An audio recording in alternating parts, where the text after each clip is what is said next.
Hola a todos, muy buenas tardes, bienvenidos a su canal Miki Noticias de YouTube. Yo soy Miguel Ángel y hoy les tengo una gran entrevista con un gran personaje. Se los voy a presentar. Es muy buen amigo mío y vamos a platicar acerca de el coronavirus, la pandemia y cómo ha influido en cada uno de nosotros. Él es un experto. Estamos conectándonos con nuestro buen amigo Oliver Navarrete, el maestro Oliver Navarrete, Gustavo Silva. Oliver, te espero, no tengo video, me dice que estás conectando con el audio. Eh, ya estamos, ya estamos transmitiendo y nada más estamos esperando que te conectes.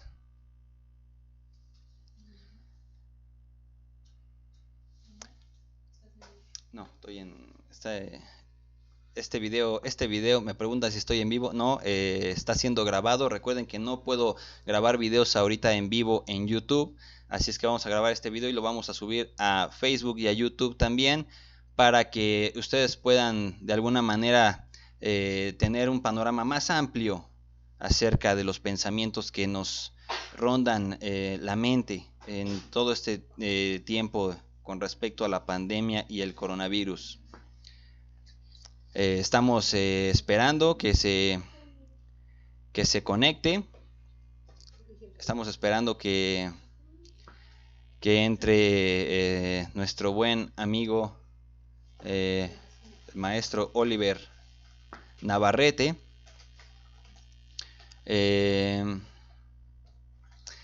La pandemia realmente nos ha influido a todos de muchas maneras.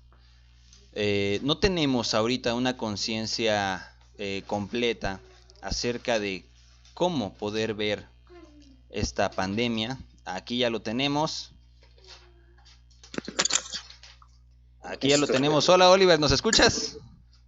Sí, perfecto y claro, Miguel, ¿cómo estás? Muy bien, Oliver. Pues aquí, antes de que ingresaras, estaba dando una pequeña introducción a la presentación que va, pues que vamos, con la que vamos a mostrar quién eres, a presentar a presentarle al público, pues quién eres. Ya te hemos entrevistado anteriormente. Te doy la bienvenida y te agradezco esta entrevista. Y pues primero que nada te saludo, hermano. Les presento a nuestro buen amigo, el maestro Oliver Navarrete. Bueno, Oliver Gustavo Navarrete Silva es filósofo, psicoanalista y docente también ya últimamente. Algo que le da un panorama todavía más amplio porque se aprende junto con lo que enseñas. No enseñas por lo que sabes, sino aprendes con el conocimiento que estás dando a Claro, tus alumnos sí, sí, y es sí. recíproco. Entonces, bienvenido, Oliver. Un gran gusto tenerte aquí y saludarte ya después de mucho tiempo que no te veo. Bastante. Pues al contrario, muchas gracias por la oportunidad, la confianza de poder compartir las ideas que tenemos a propósito de lo que se está suscitando. De verdad, es un placer poder participar contigo y en efecto, pues que esto surta en un ambiente fructífero, ¿no? Para tus oyentes. Igualmente los saludo a todos los que te siguen, los que te escuchan y pues igual, pues felicidades por el trabajo que realizas, que pues va en un orden a informar, va en un orden a establecer los marcos que la gente va requiriendo dependiendo de los temas que vas tocando. Entonces, de mi parte, es un placer estar contigo y con tu audiencia y entonces, pues adelante a lo que nos convoca. A lo que nos convoca, Oliver. Bueno, pues ya tiene rato que no platicamos, que no te veo. Ya esta pandemia pasó a molar todo y a redescubrirnos en muchos otros aspectos. Ya habíamos sido Exacto, golpeados sí. por el terremoto y ahorita pues tenemos esto y pues sí, a todos nos invade. Y bueno, yo quería mostrarle aquí a la gente una charla muy, muy interesante como las que siempre tenemos. Ah, mira, fíjate que te voy a decir que eres la segunda persona de todas las personas con las que he platicado así en video que también toma café en la taza, porque yo siempre estoy con mi taza, tome y tome. Ahorita la voy a sacar también, pero Sí, es curioso es porque una somos costumbre que cafeteros. compartimos. Sí, los dos hemos compartido como esa tradición. Comparto a tu audiencia, si me lo permites, para que esto también sea como más flexible y abierto. Como es un diálogo de, ¿no? Yo nos conocemos, fuimos juntos a la secundaria. Y bueno, pues afortunadamente la amistad siempre se mantuvo, cada quien por sus distintos ambientes, pero cuando empezamos a recapitular la amistad, de poder vernos un poco más, tener reuniones amistosas, si algo no faltaba, o sea, una buena charla, a veces el aspecto de la diversión y todo eso, pero si algo no faltaba en la mesa y en la charla era café, y de verdad era, no nada más era una taza, era una cuestión obsesiva, pero interesante al mismo tiempo. Entonces, claro que me dijiste, te voy a dialogar contigo, café, aunque sea a la distancia, pero compartir también esa parte, ¿no? Entonces, pues a modo de anécdota, sí, definitivamente el café no podía faltar y qué bueno que se dé de esta manera. Salud, hermano. Salud. Pues qué gusto, Oliver. Oye, bueno, como experto, yo quería platicar contigo, yo quería, que nos dieras un punto de vista, ya que, sí, así como lo mencionas, ¿no? En la secundaria, como amigos y todo, echamos relajo, platicamos y lo que tú quieras. Muchas veces tratábamos hasta de hablar de cosas en serio, pero pues salía el chascarrillo, ¿no? O el albura, ay, Claro. sí, cálmate, ¿no?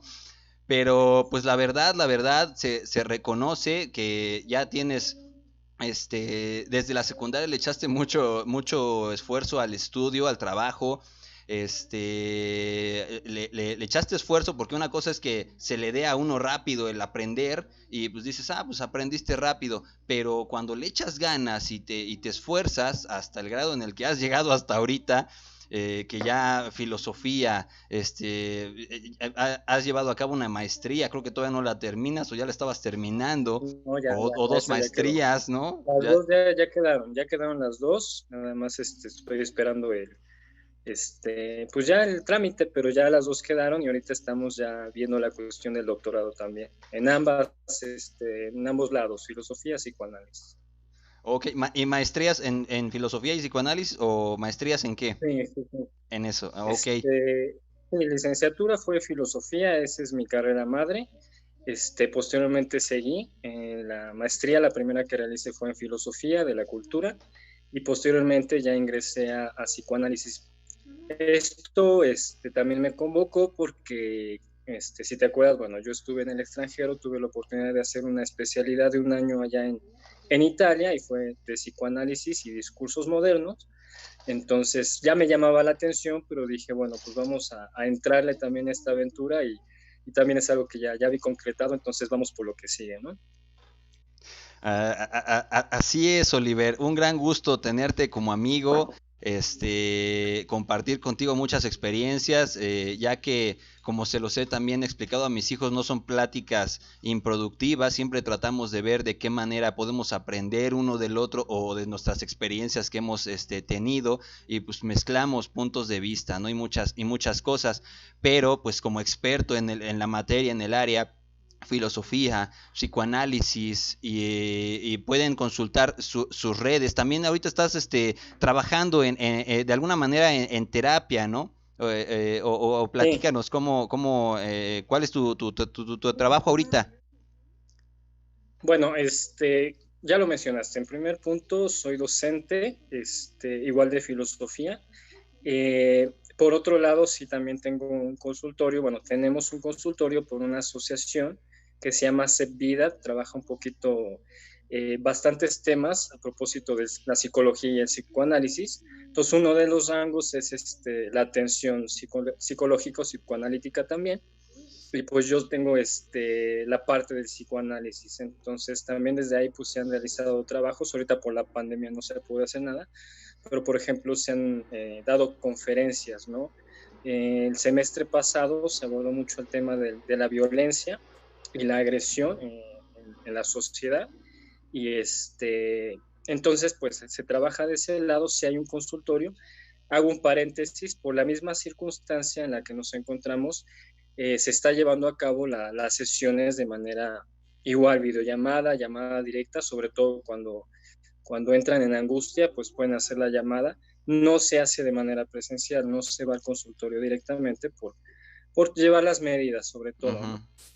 Entonces, pero se sigue atendiendo, y sobre todo en estos tiempos, quizá hablemos más al ratito de eso, ¿no? Más a profundidad, eh, retos que a lo mejor se van a presentar para la cuestión clínica, la atención directamente, ¿no? Ok, ok, Oliver. Me gustaría, para que igual le quedara un poquito clara a nuestra audiencia, que nos pudieras explicar, por favor, de qué escuela saliste y cuál es tu trayectoria desde, o sea, de todo el estudio, para que la gente pueda tener un poquito más de contexto de ti, desde, no sé, la filosofía o la carrera, todo, todo. Sí, sí. Bueno, tengo que pasar por el lado poético y romántico, y en esto tú lo vas a compartir conmigo, porque al final de cuentas es una experiencia que hemos tenido los dos. Eh, Antes de ingresar, vamos, a la filosofía, de decidir qué quería estudiar y todo este tipo de cosas, sí hay una implicación de que uno no llega a una carrera si no es por la primera escuela, que es la vida. O sea, lo digo quizá muy a modo cliché, pero es cierto. O sea, la vida te va llevando por rumbos que te cuestionan. Entonces, con base en eso, vas descubriendo algo de ti. Entonces, es cuando tomas una decisión de decir, bueno, yo me quiero dedicar a esto. Algunos que no entran o ingresan en la parte académica, digo, también sería como muy falso, ¿no? Decir que no tienen las posibilidades de, digamos, filosóficamente hablando, ser alguien en la vida. Al contrario, la vida está abierta para hacerlo de muchas maneras. Sin embargo, yo sí opté por la cuestión académica. De alguna manera, siempre tenía como...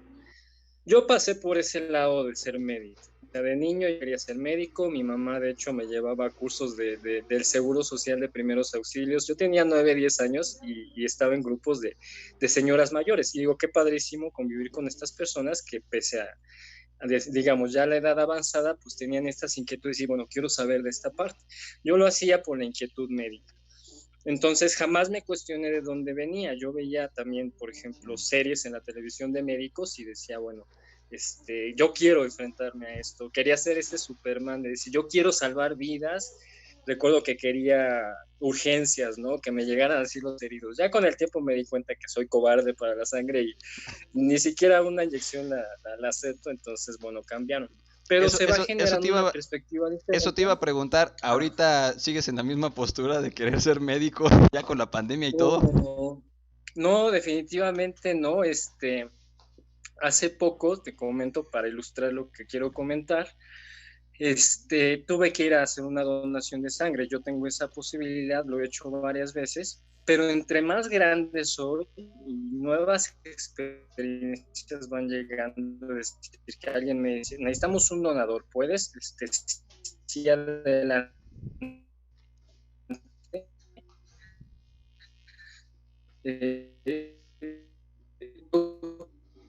Creo que algo ha cambiado, porque cada experiencia, o sea, yo me quería nervio. Esto dura como 7 minutos la gente, pero si en esas circunstancias pues me es imposible, menos sería como meterle el bisturí a alguien. No podría, definitivamente no. Pero en aquel tiempo hay un cruce, un ingreso, que es la militar y la escuela naval. Más que la cuestión de la disciplina, que sí me llamaba la atención, tenía que ver con esta cuestión pues de un sentido heroico, por decirlo de alguna manera, ¿no? O sea, la parte médica es eso, ¿no? Quiero salvar vidas, ¿no? La parte de militares va del mismo lado, pero en otro orden, ¿no? En una función militar, ¿no? En una función, por ejemplo, en el caso desafortunado de un conflicto bélico, una guerra, bueno, pues estar ahí, ¿no? Entonces, el pensamiento que voy teniendo, la decisión va cambiando. Al final de cuentas, a último momento ya decido pues no, empiezan a pasar circunstancias en mi vida y se me cruza la psicología, ¿no? Digo, pues sí, me gustaría conocer cómo actúa la persona en este ambiente, ayudar. Tenía como el concepto de trauma muy, como un chip ahí implantado, decir, ¿qué es esto? Y qué interesante, ¿no? Y también, pues ahí ya había retornado la cuestión, dije, pues a lo mejor psiquiatría si estudio medicina, pero ya había abandonado mucho esa idea. En la preparatoria, donde yo la realizo en la ciudad de Puebla, yo salgo de aquí de la Ciudad de México, yo soy de aquí, bueno, los dos somos de aquí, yo la preparatoria tengo oportunidad de hacer en la ciudad de Puebla por circunstancias personales, me voy para allá. El director de la preparatoria es filósofo, en aquel tiempo es un filósofo, y la coordinadora también tenía la formación en psicología, pero también había especializado en psicoanálisis. Entonces, de algún modo, entablo esta relación. Bueno, los compañeros también de mi generación entablamos esta relación. Son personas muy abiertas y entonces, pues a mí me gusta mucho escuchar, ¿no? Lo que el director, por ejemplo, con el profesor que me tocó de filosofía, no fue el director, fue otro profesor, me tocaba ver que de repente, pues ellos en el ambiente, la profesión, empezaban a dialogar. Y algo que me llamó mucho la atención era el modo de generar preguntas. O sea, no eran como muy básicas o muy vacías. Y digo, yo era un muchacho adolescente, pero me llamaba mucho la atención el campo como muy abierto. Entonces es cuando me empieza a entrar la espina de, no, pues la filosofía, me empiezo a acercar mucho a este director, a preguntarle qué leo, me gusta, quiero saber más. Y sí, me da recomendaciones, empiezo a leer, pero al mismo tiempo empiezo a entablar relación con la coordinadora, que también era orientadora, pues la cercanía con ella era vasta. Cualquier problema, pues tú te acercas al orientador. Y entonces, pues yo le empezaba a preguntar, bueno, quién es, por ejemplo, mencionaba Sigmund Freud, ¿no? O sea, la cuestión, por ejemplo, de la neurosis. Y no, pues qué interesante, ¿no? Pues qué es eso, ¿no? Y ya me empezaba a explicar y de repente, no, pues Jacques Lacan, Winnicott, o sea, otros autores, empieza pues a contarme de un modo muy, muy grosso, digo, no técnico, y digo, no, pues también esto me gusta, ¿no? Entonces, en esta decisión, bueno, no hay como tal una licenciatura en psicoanálisis. Esto se hace ya por una cuestión de especialidad y algo que tiene el psicoanálisis es que la formación, porque es una formación como tal, se da en la experiencia de una clínica propia, es decir, que yo también sea digamos, un paciente, se le diría correctamente un analizante porque es el que va a analizar, pero uno tiene que pasar también por esa experiencia misma que hasta la actualidad yo la mantengo, porque también tiene pues su grado de sanidad. Entonces, yo tenía como esa confusión de por dónde me voy, o sea, las dos partes me gustan, y pues en concreto ambos me dieron la opción, me dice, la filosofía tiene mucho diálogo con el psicoanálisis, entonces te conviene estudiar filosofía, formarte como filósofo y posteriormente pues ya abarcar a profundidad el psicoanálisis, entonces tienes me dieron esa recomendación, quedé fascinado, en mi experiencia pues fue lo más concreto, fue lo más correcto. No me arrepiento de no haber estudiado psicología, definitivamente la filosofía embonó mucho en lo que yo estaba buscando para mí, en lo que yo quería desarrollar. Y también me pasó este cliché de que en las primeras clases de la licenciatura nos decían, bueno, si ustedes entran a filosofía porque buscan una posición económica, están en el lugar incorrecto. Entonces, pues sí, el filósofo es pobre del bolsillo, pero sí tiene como cierta riqueza en la capacidad de cómo se enfrenta a la realidad, cómo pregunta, cómo desea acercarse a todos los fenómenos que se van presentando con base en el tiempo, ¿no? Con base en la cultura, en la sociedad. Y el psicoanálisis, bueno, experimenta la parte más allá que solo el comportamiento, el mismo acontecimiento individual de las personas. No es un campo totalmente general, sino ya va uno encontrando desde la individualidad, vamos a decirlo así, una etiqueta propia de cómo también se va desarrollando. Las mismas dudas que uno presenta de por qué cometo tal o cual cosa, bueno, justamente la clínica analítica es para ir develando esas cuestiones que surten un efecto, por decirlo así, de misterio entre nosotros, ¿no? Es que yo ya no quiero hacer esto, pero ¿por qué lo hago? Entonces hay una cuestión de acontecimiento individual, personal, que es una marca registrada, por decirlo así. Por eso se habla de la subjetividad, ¿no? De lo que está sujeto en uno mismo.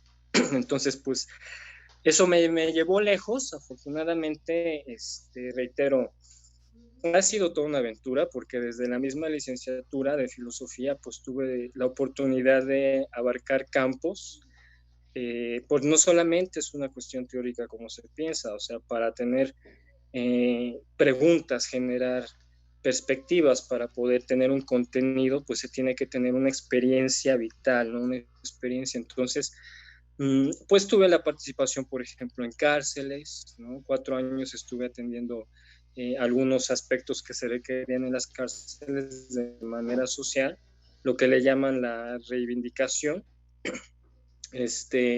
también trabajos humanitarios, ¿no? Casas hogares también, no fue mucho tiempo, pero también tuve esa oportunidad en la atención de niños, sobre todo, y ancianos, ¿no? Ancianos casi ya fue más reciente esa etapa, pero también 2 años estuve en atención a adultos mayores en asilo extranjero. Bueno, tuve la oportunidad de hacer atención a migrantes, ¿no? Como yo estaba en Europa, bueno, la migración es diferente allá en cuanto a los pueblos que emigran y circunstancias que se encuentran, que sí tiene un ámbito económico, digo, eso sí tiene una semejanza, pero los modos son diferentes, ¿no? Entonces, la cuestión de la educación, bueno, siempre he estado ahí, pero más institucionalmente es ahorita ya adopto esta parte porque digo, bueno, ya creo que sí tengo la oportunidad de compartir de una manera diferente con mis alumnos, ¿no? Y sobre todo, pues generar herramientas, ¿no? Más que ese contenido a fuerza de que se tienen que aprender, sino herramientas que les ayuden para lo que continúe sus etapas de vida. Entonces, más o menos esa es mi experiencia. La filosofía ha sido la gran herramienta con la que yo me he ido enfrentando, o sea, más que tener las cosas así con una certeza directa, digo, me abre la oportunidad, ¿no? de conocer más. El peligro es que al final de cuentas te vas dando cuenta que entre más vas avanzando, pues más cosas surgen, más dudas hay, más cuestiones hay que realizar. Entonces, es lo bonito de la filosofía, es perenne, es continua, ¿no? No se detiene en un solo lado. En eso sí se analoga, sí se asemeja a otras regiones del saber conocimiento, ¿no? La medicina que sigue investigando a propósito de lo que pasa, bueno, qué onda con este virus, y la cuestión de las ingenierías, por ejemplo, qué nuevas tecnologías, todo ese tipo siempre permanece en lo perenne. La diferencia con la filosofía, por ejemplo, es que la filosofía apoya a sustentar, ¿no? La necesidad de por qué debemos implementar tal o cual tecnología. Los filósofos de la ciencia, por ejemplo, un Newton se conoce como físico, pero él es filósofo, entonces no solamente es me cayó una manzana, sino surge una pregunta, surge una reflexión y entonces de ahí viene una hipótesis, la formulación de una ecuación que se convierte en una ley. Entonces, la filosofía ha sostenido estas preguntas, ayuda a concretarlas, a ser estricto en ese punto.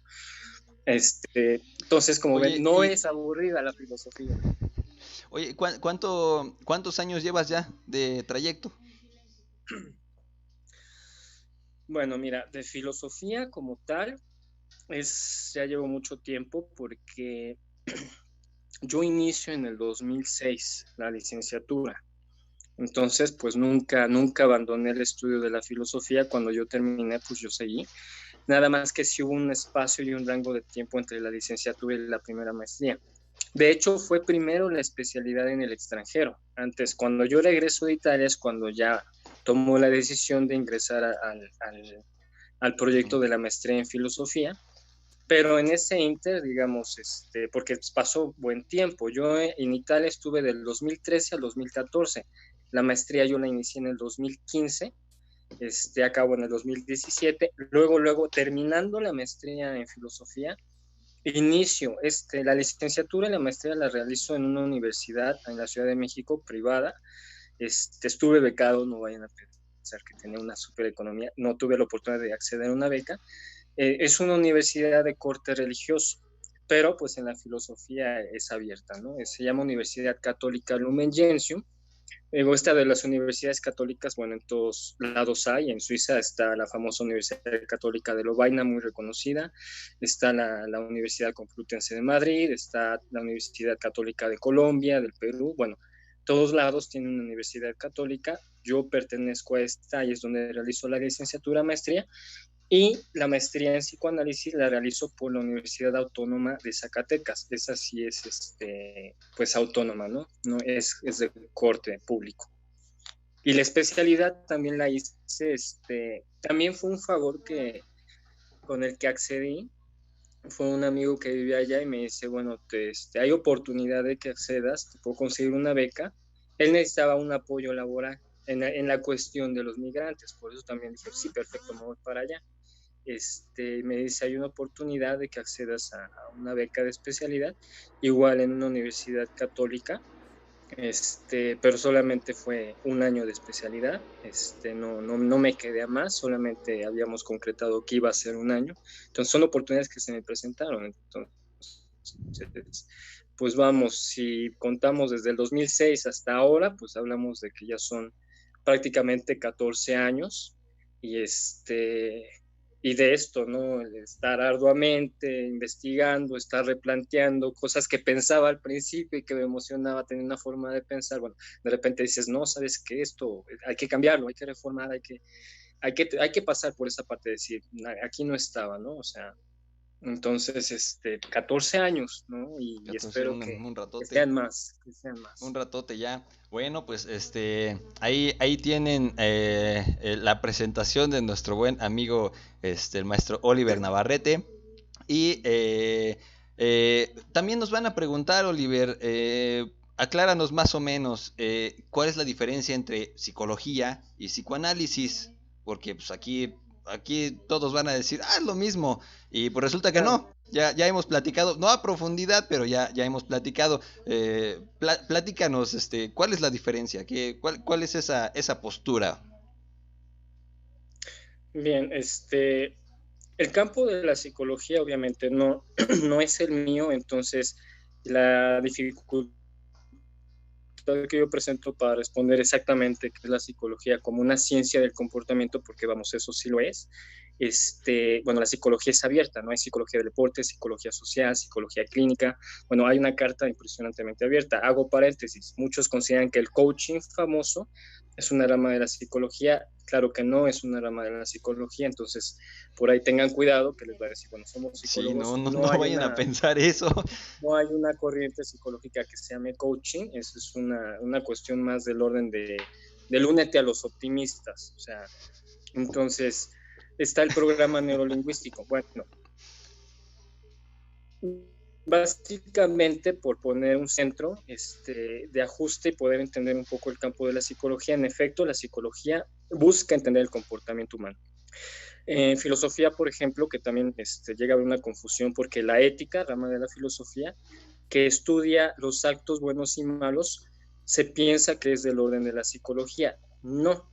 En el caso de la psicología, pues no está para un orden, sí establece la cuestión ética de, bueno, vamos a saber qué juicio le damos a un acto, por qué es bueno y por qué es malo, pero sí busca entender el comportamiento de la persona, pero un extracto de un problema directo, ¿no? En el caso, por ejemplo, fuera psicología clínica, porque una psicología empresarial o administrativa, por ejemplo, se encarga de descubrir los candidatos, quiénes son candidatos idóneos para cumplir con un puesto establecido en una empresa determinada.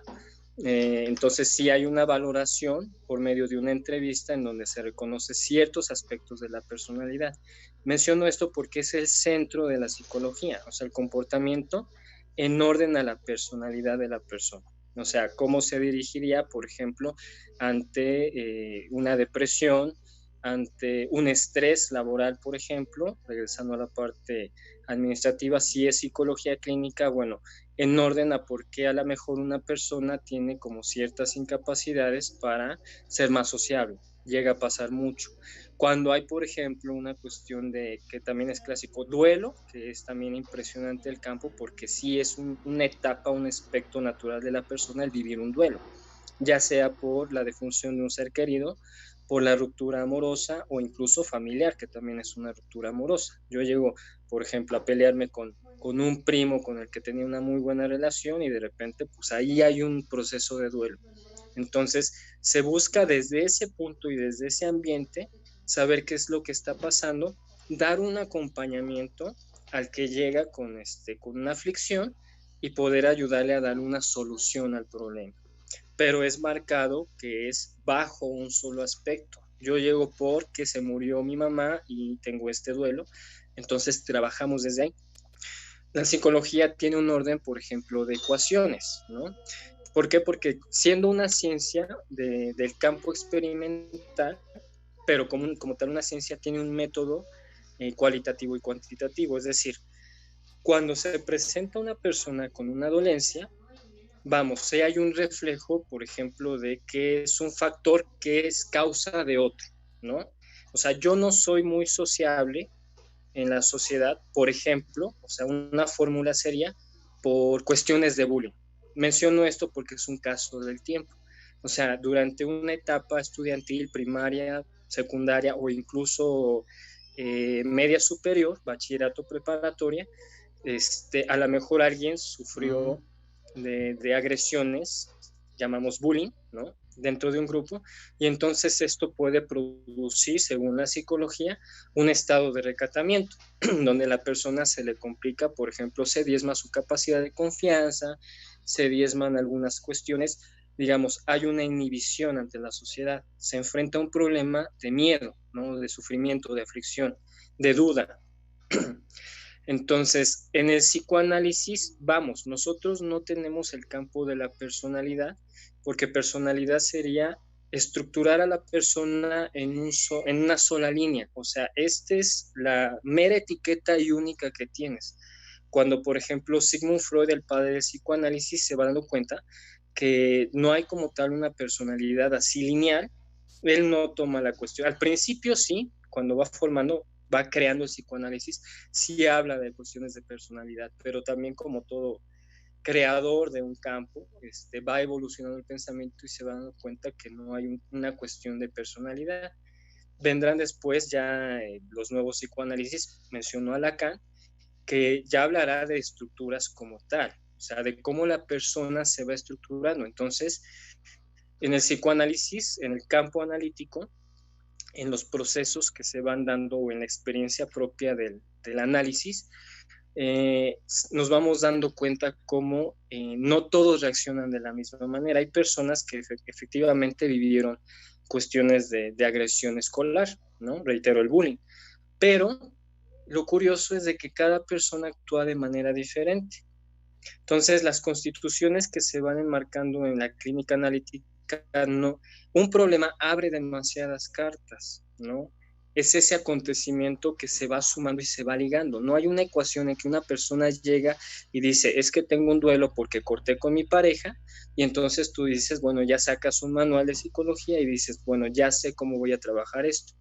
Uno tiene que atenerse al discurso de la persona. El discurso es eso que habla, la palabra que habla, pero también la posición en la que se encuentra, cómo se va desplazando ante eso. Entonces, el psicoanálisis lo que hace es sostener a la persona en esa aflicción. ¿Por qué? El centro va a ser la cuestión de la neurosis, lo mencionaba, que para que se entienda básicamente es la cuestión de la falta. ¿Qué es esto? Somos seres naturalmente insatisfechos por los acontecimientos, por eso siempre estamos buscando más y más. Se los dice yo personalmente, o sea, dice, ya pasaste la licenciatura, ya hiciste una especialidad, ya hiciste una maestría, ya hiciste otra maestría. Digo, pues ya va, ya déjalo, ¿no? Ya busca otra cosa o ya haz algo diferente, digo, pero ahí está una falta que no quiere decir que sea siempre negativo. Quizá percusiones se representan de una manera a veces negativa, pero también es, digamos, es un cristal muy libre que se mira. La persona humana, el individuo es un ser frágil, ¿no? Entonces, hay personas que se rompen muy fácil con algunas situaciones, donde otros dirían, pero ¿por qué, no? O sea, el clásico consejo de que alguien llega con el amigo y le dice, es que tengo esto, me pasa esto, y el otro le dice, ah, pues haz esto, tal, tal, tal, pero ese es su modo de ver, es a lo mejor como él lo solucionaría. Pero ¿qué pasaría si ese consejo que le dé el amigo a él no le funciona y tiene repercusiones? Es diferente la manera de, la perspectiva que se va generando y los usos, ¿no? O sea, la cuestión aquí es que la persona que vive en una sociedad, mediante el análisis, pueda redescubrir eso para que lo utilice como una herramienta en el cual se puede sostener. Entonces, en la psicología, por ejemplo, sí podríamos hablar de que la cura va en orden a que se disipe ese dolor. En el psicoanálisis no, es aprender a vivir con ese dolor, que ese dolor no detenga, no sea la barrera que cuando llega lo era, sino descubra, bueno, esto fue una debilidad, pero ahora ya no es una debilidad, porque no es tampoco que convirtamos personas en máquinas que no van a sentir y clichés de, es que tú estás ahí, no te vas a enojar, no vas a llorar, no te va a doler. No, al contrario, es hacer personas que se descubran sentimentales, que se descubran frágiles, pero con todas las capacidades para poder hacer una vida mucho más productiva. Decía Freud, en un principio esto fue evolucionando, pero decía Freud, bueno, ¿cuál es el fin del análisis? Y él decía que una persona pueda amar, centro de la vida, que pueda amar y pueda trabajar. Y trabajar no es en el ámbito de la explotación, sino que tenga una utilidad en la vida y que sienta que es algo, ¿no? Porque si algo nos pone en duda y nos pone en incerteza y en angustia es, ¿yo qué hago aquí? ¿Cuál es el sentido de la vida? Si yo soy bueno ante los demás, si yo puedo hacer algo, ¿no? O sea, o paso toda la vida y digo, creo que no he hecho nada en la vida. Y Entonces luego son termina uno cuestiones que sintiéndose se van mal, ¿no? generando. Desde luego, imagínate llegar a un punto en el que te cuestionas, bueno, ¿yo qué he hecho de mi vida? Carajo, creo que no he hecho nada y a lo mejor ya tienes hijos, ya hiciste, o sea, creo que toda la persona en el ámbito de lo que hace, voy a poner un ejemplo muy, muy básico, no lo tomen a mal, no voy a hacer menos a nadie, sino es para ilustrar. Un artesano, o sea, de comprar, por ejemplo, un aparato tecnológico a comprarle una artesanía a una persona, por ejemplo, de Oaxaca, bueno, pues el capitalismo actual pues sí nos hace una tendencia de necesidad hacia comprar aparatos tecnológicos. A lo mejor en muchos casos son necesarios, pero muchas veces es una implicación de crear una necesidad. Entonces vemos que comprarle a un artesano no tiene la misma dimensión que comprarle a Mac, comprarle a Microsoft, comprarle a Huawei, comprarle a todas estas empresas, ¿no? Entonces, pero el artesano no solamente está haciendo un tapete, no solamente está haciendo una flor con hojas de maguey, no está haciendo, no sé, mezcal artesanal, no solamente está haciendo eso, está imprimiendo una parte de la cultura, está imprimiendo un sello, entonces está haciendo algo, independientemente de que se le compre o no se lo compre, son ellos portavoces de discursos y tradiciones. Entonces, claro que está haciendo algo, aunque la productividad y la compra no tengan el mismo orden, ¿no? Entonces hago promoción para que pues apoyen Algo, también la artesanía a los mexicana. artesanos. Pues muchas gracias, Oliver. Todo esto sirve de contexto precisamente pues para ver cómo nos vamos a ir introduciendo a este tema. Este tema que pues es la pandemia, el coronavirus, que todos estamos experimentando. Pero es muy interesante ver cómo podríamos tomar puntos de vista de otras personas, ya que para empezar, pues ahorita la orden mundial casi casi fue para salvarnos tenemos que quedarnos en casa, ¿no? No salgas, quédate resguardado y ya. Entonces, esa fue una estrategia que igual a mí me sorprendió porque por años vivimos en películas de terror en donde había un Claro. virus y todos se juntaban y más había el Sí, ¿no? contagio. Entonces, ahorita todos quédense en sus casas y así como que sí se descuadra uno. Una excelente estrategia, pero sí se descuadra uno. Entonces, nos privamos de esta relación social que es tan importantísima, tan arraigada en todos nosotros. O sea, ¿qué es el ser humano sin la interrelación social? Es algo increíble. Y lo que me llama la atención es que no tenemos de alguna manera mucha facilidad o igual quizá hasta oportunidades de poder mezclar conocimientos como lo hacíamos anteriormente. Platicabas con alguien, te sentabas a echar un café y pues, platicabas, intercambiabas posturas, opiniones o hasta dolores también, ¿no? Lo Claro. que le duele a uno no es lo que le duele al otro y dices, bueno, ya ahí vas teniendo parámetros. Aquí realmente no. Y pues lo que sí me gustaría preguntarte, Oliver, no sé si pudieras, bueno, no, sí puedes, nada más que la pregunta está un poquito difícil. Me gustaría que pudieras platicarnos qué es lo que se podría quizá esperar socialmente o qué es lo que a lo mejor podría de alguna manera ayudarnos a asimilar esta pandemia, este enclaustramiento y esta nueva, le llaman nueva normalidad, pero para mí es la próxima realidad. Yo creo que ese es un nombre, no sé, medio político, pero para mí es la próxima realidad, porque nueva normalidad ni es normalidad ni es... Sí va a ser, no, tampoco es nueva, porque pues, normalidad entonces ya es vieja, ¿no? Hablando de normalidad, pues, entonces ya es vieja.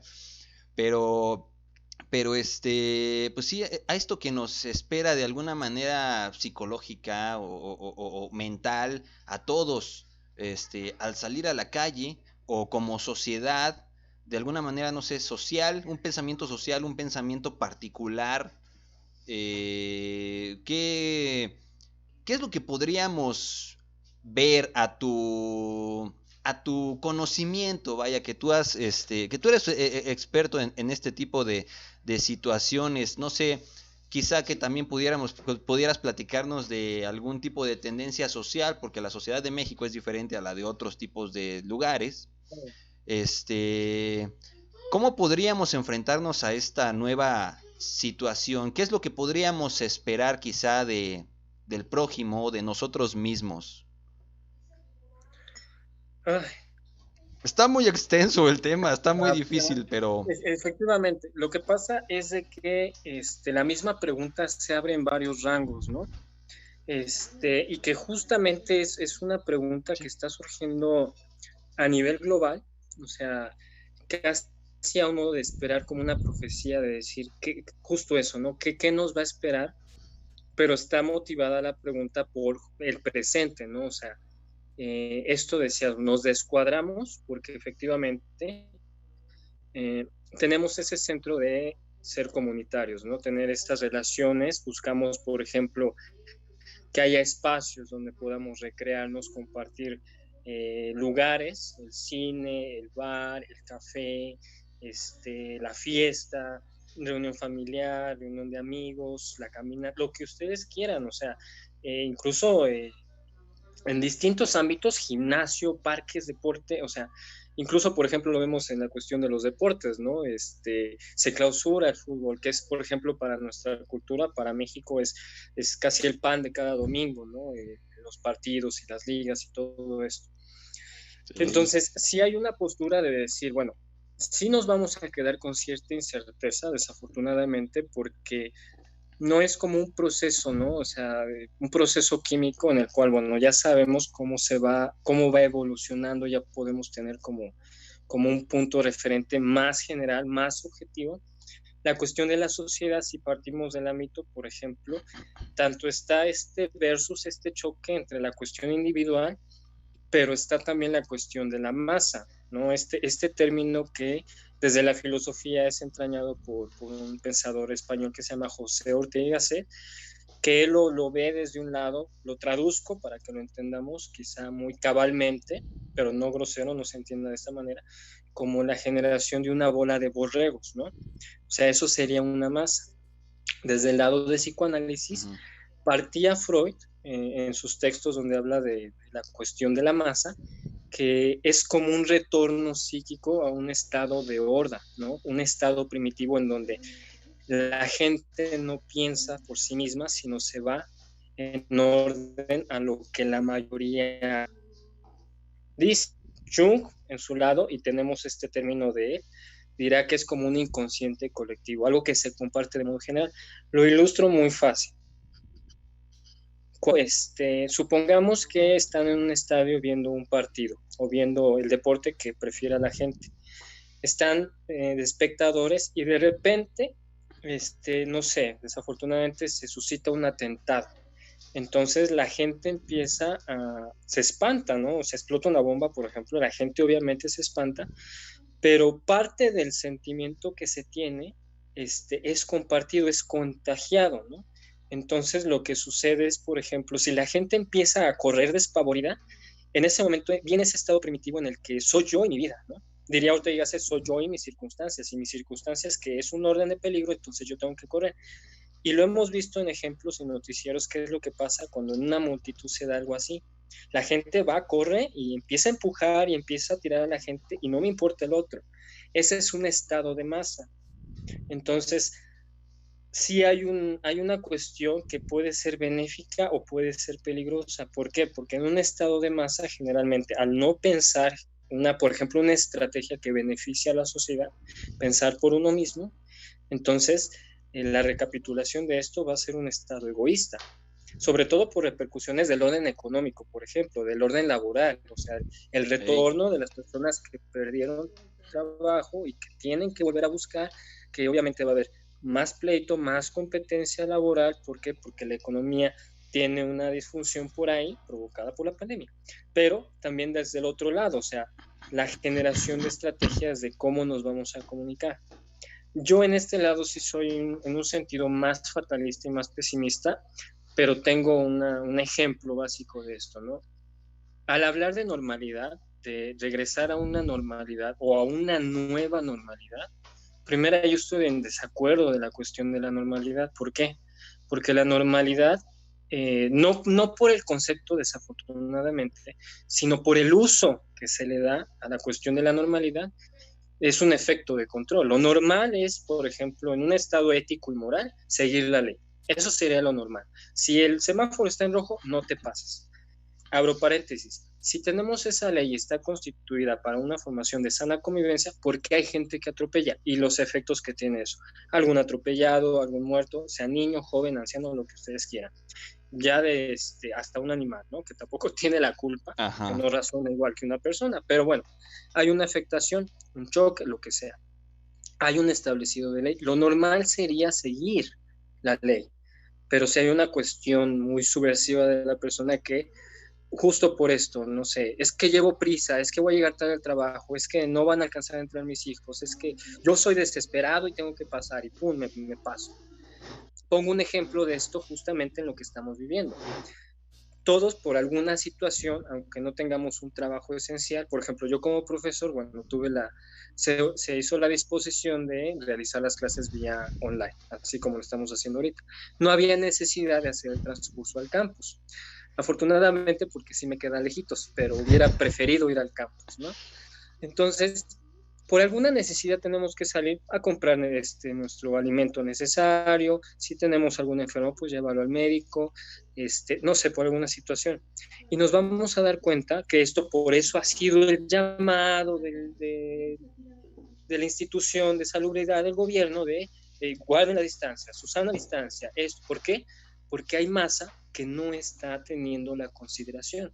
Pongo un ejemplo, yo alguna vez tuve que salir a hacer un pago, o sea, algo necesario, que al final de cuentas pues, no hubo perdón en las cuestiones de los pagos, no tengo que hacer un Ey, pago, de hacerlo en un Oxxo que me queda muy cerca, para no tener que ir al banco, no tener que hacer todo esto.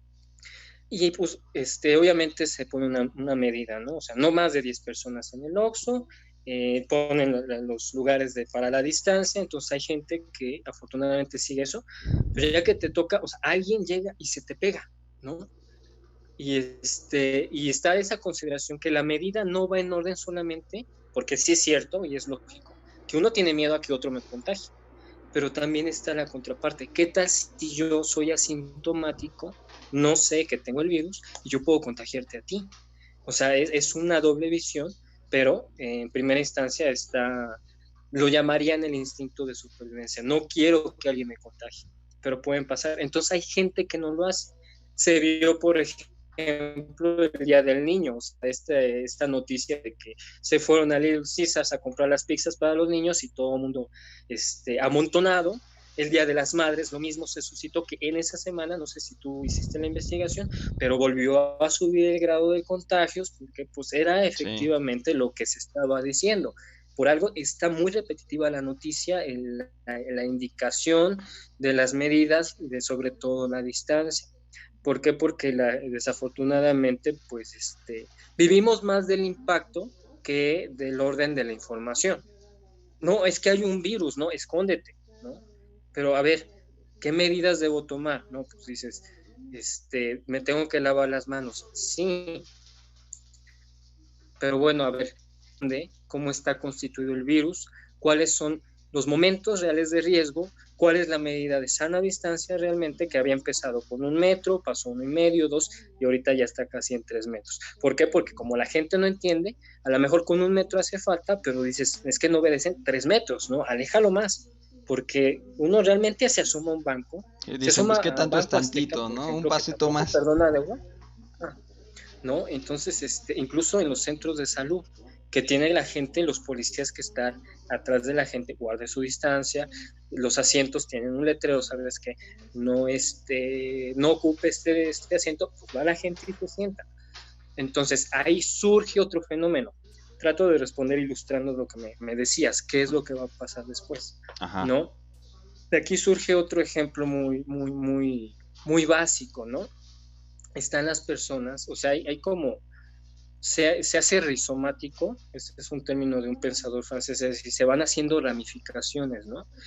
En la cual está la persona que cree, ¿no? En la existencia de un virus y un peligro y se informa.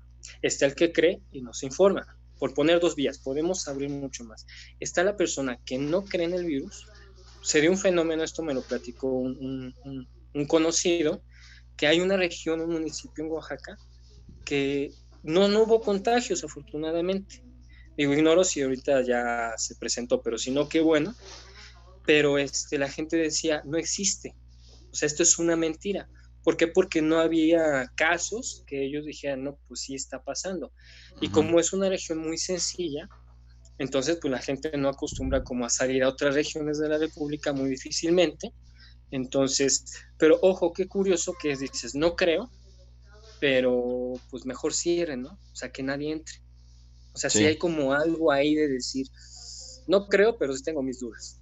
Sí. Y digo, bueno, por lo menos por ahí se puede mover algo. Entonces, está la persona que no cree y empieza pues a crear un ideario, incluso utópico, clásico, ¿no? Teoría de estas manifestaciones de la simulación. Es una cortina de humo, que es por control de la humanidad, que de repente el líquido de las rodillas ya te lo están robando, el virus fue creado en esta Marte. ya más abierto, ajá, ¿no? De extraterrestres, ¿no? Illuminatis, un nuevo orden mundial. Entonces, y lo curioso es de que hay perspectivas de eso muy bien construidas, entonces la gente cuando escucha algo así dice, no, pues es que sí, pues es por un modo de control, es un modo de esto, y sin embargo puede haber la evidencia de que, por ejemplo, tú vas a un hospital, o, bueno, sí, en un hospital que es centro COVID, y te van a dar evidencia de que hay gente que se murió, hay gente que ingresó y se recuperó, hay gente que se recuperó y te puede dar cuenta. O peor aún, podemos tener el conocimiento de que un conocido, si no es que hasta un ser querido, falleció y se contagió y falleció, ¿no? Entonces dices, el pensamiento más allá va a eso, pese a las evidencias y todo esto, no existe. Entonces, en este orden de ramificación, es muy complicado llegar a una estrategia lineal, ¿no? Cultural o social en la que todos digan. Por eso la pregunta dice, ¿por qué hay gente, por ejemplo, Puebla, que es el epicentro, y que, por ejemplo, ahorita Monterrey, Guadalajara, apenas va a empezar el proceso, apenas están llegando los contagios, y la cuarentena para ellos va a ser posterior a la de nosotros? Bueno, va a continuar aquí, pero digamos, empieza por allá. El epicentro es Puebla, el número de mayores contagios. Sabemos que hay mucho poblano. Suena feo, yo viví en Puebla, pero suena feo decir poblano, no sé por qué. Yo los quiero mucho. Estuve 4 años allá. Sí, los quiero mucho, pero vamos, hay mucho poblano que tiene la oportunidad de viajar, tiene familiares en Estados Unidos, también es un lugar industrial, entonces el contagio se dio porque mucha gente viajaba a Estados Unidos. ¿no? De otros lados se vio porque venían de Italia. Hubo mucho que en ese tiempo, antes de cuando empieza a surgir por las vacaciones el coronavirus, que pasa por Europa y empieza a impregnar Europa, entonces mucha gente trae de Europa. Uh-huh. Pero cuando entra a Estados Unidos, que Nueva York es el lugar, la ciudad, que siendo una ciudad monstruo como Ciudad de México, pues la propagación fue inmensa. Entonces los que regresaban traen el contagio y se da en Puebla.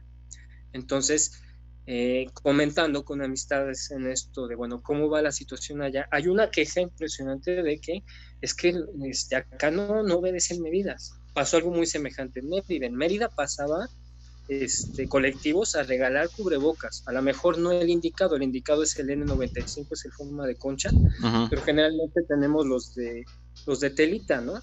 Que tú diste una información de que en efecto pues esos cubrebocas no tienen la función necesaria. Uh-huh. Y en Mérida fueron rechazados. En Puebla decían, es que uno va al Zócalo y la gente está como si nada, niños, personas, o sea, actúan en masa. Si los demás salen, yo también salgo, ¿no? La frase de la abuelita, ¿no? Si él se tira al pozo, tú te tiras, el poblano va a decir, sí, me tiro, porque está divertido. Que todos. Entonces, visto estas circunstancias, la primera situación que se presenta y está en discusión a nivel global por medio de los pensadores actuales, porque han sacado ya hasta textos, ¿no? O sea, de filosofía, de sociología, incluso de psiquiatría, que también es un fenómeno que ojalá podamos tratar ahorita, ¿no? De qué va en la parte, ¿no? De la psiquiatría en uh-huh. cuestión individual. Entonces, se está hablando mucho de esto, ¿no? Y entonces hay quien dice que el peor peligro que tenemos va a ser en el lado económico. ¿Por qué? Porque así como la persona dentro de su cotidianidad se desestructuró, ¿no? Viene un momento de desesperación, es que yo salía, no puedo salir. No, es que es un peligro, sí, pero hay una desesperación porque digo, yo quiero salir aunque sea a dar la vuelta al parque, ¿no? Sí. Claro que desde luego se entiende que hay un momento, un estado de desesperación, de estar como preso en casa, ¿no? Necesario, es un mal necesario, tengo que estar preso en casa, ¿por qué? Porque hay un peligro. Sí. Entonces, es de ese lado, pero la cuestión de la normalidad está en verse, porque ya tuvimos un referente, bueno, más de uno, y que al final de cuentas, si vemos las repercusiones de eso, desafortunadamente fueron mínimas. ¿A qué me refiero? Tenemos la cuestión de los terremotos. No hablo del pasado, nada más. Hablo del que se dio en el 85 y del que se dio en el 78, me parece que es, ¿no? ¿Qué pasaba en estas circunstancias? Sí hay un momento humanitario en el que la gente quiere ayudar, como lo está pasando ahora, sí hay gente que efecto tiene una conciencia de decir lo que te decía hace rato, o sea, yo no salgo no solo para no contagiarme, sino para no contagiar, o que esté intentando hacer algo desde su lugar para poder apoyar de distintas maneras. Ajá. Que se puede, ¿no? Si vemos los terremotos, por ejemplo, vemos que el estado viene un estado de emergencia, hay una ruptura. ¿Por qué? Porque al final de cuentas hay algo curioso que se inscribe en la manera de ver y de vivir. Cada uno o la cultura se inscribe en la propia estructura de la ciudad. La ciudad dice, la ciudad es tuya, tú eres parte de ella, ¿no? Sin ponerle el ámbito de lo nacionalista y patriota. Uno se inscribe, se identifica, yo soy chilango. Y cuando pienso yo soy chilango, yo me acuerdo de de Polanco, de Coyoacán, del Zócalo, de la Catedral, o sea, arquitectura. Tengo ese panorama, no tengo como un ideario oscuro y semblante de una ciudad. Tengo la idea de la ciudad, de mi propia casa donde vivo y todas sus circunstancias. Entonces, de repente veo que un terremoto no solamente se está llevando vidas, sino que está fracturando mi propia identidad, ¿no? Que digamos, es el significante de la cuestión arquitectura. Se estructura, se construye, la vida se construye en un espacio y un lugar determinado que se llama ciudad, pueblo, municipio, como lo quieran llamar, un lugar. Entonces yo veo eso y se inscribe, pero hay personas que con todo eso, o sea, por ejemplo, el terremoto del 85, hay personas que al final de cuentas no se acuerdan, o sea, tienen reprimido el recuerdo, lo vivieron tan cruelmente que la manera como ellos tienen este mecanismo de defensa es olvidar. Y le preguntan a alguien, oye, ¿qué pasó? Creo que es el ejemplo del hermano de tu esposa, ¿no? Y le preguntas, yo no me acuerdo. Sí, así es. Están los que no tuvieron como una repercusión mayor. Pero están las personas que ese atravesamiento, ese efecto destructor, cada vez que hay un temblor, por mínimo que sea, apenas se empieza a mover, se pone en un estado de angustia, recrea, ¿no? Entonces, eso es el indicador de que, desde luego, no va a haber una normalidad como pensamos. El detalle al que quiero llegar, pensando, por ejemplo, en el terremoto que se suscitó hace apenas 2 años, hay un efecto cultural y moral muy, muy, a mi parecer, por eso decía, en este lado sí soy muy pesimista y fatalista al mismo tiempo, porque parece que a nuestra cultura la cuestión, vamos, humanística, esa cuestión de donde se juega la empatía, donde se juega la cuestión de la importancia del otro, quizá en religioso la cuestión del prójimo, su importancia, su dignidad, esta cuestión de la sociedad, yo enfrente de qué representa él para mí, desafortunadamente solamente se da en un estado de emergencia. Posterior al terremoto, que se empiezan a levantar también en un sentido de masa, pero positivo y ético, de decir, bueno, yo puedo ayudar así, yo puedo dar medicamentos y yo voy a estar checando esta parte. Bueno, la gente quería salir a levantar piedras, quería salir a rescatar víctimas, ¿no? Quería ayudar. Termina esto, pasan solamente un par de meses.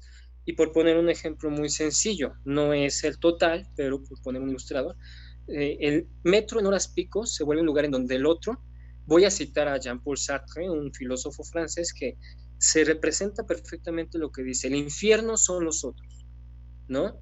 Llega a un lugar en el que el otro ya, o sea, cuando fue un estado de emergencia era importante, ahorita no importa si yo llegué después, si él ya va esperando, yo tengo que empezar primero, yo tengo que pasar primero. Luego hay incidentes, ¿no? Por poner un ejemplo muy básico, no sé si viste la nota, ¿no? Son cosas crueles que invitan a preguntarse, bueno, ¿qué estado de animalidad, bestialidad y barbaridad atraviesa el hombre que por a veces ridiculeces, y te digo, con todos los antecedentes que tengamos, llegamos a actuar de manera violenta y agresiva? Esta nota en donde hubo un pleito entre dos señores por el cajón del estacionamiento de un centro comercial, en el que, al final de cuentas, el que le correspondía esperar o seguir buscando, agarra un desarmador y se lo clava en el ojo al otro, ¿no? Y el otro, pues, traía a su hija pequeña, ¿no? Entonces también sí. por ahí, digo, no hay una cuestión de empatía. No recurrimos como a esa parte de que el semblante o lo que se va escribiendo tenga una permanencia, sino en el momento que yo regreso justamente a esa normalidad, se analoga con la cuestión de un estado de confort. Ya no hay peligro. Perfecto.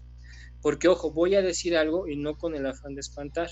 Está sustentado y al final de cuentas va a tener una solución. Esto sí.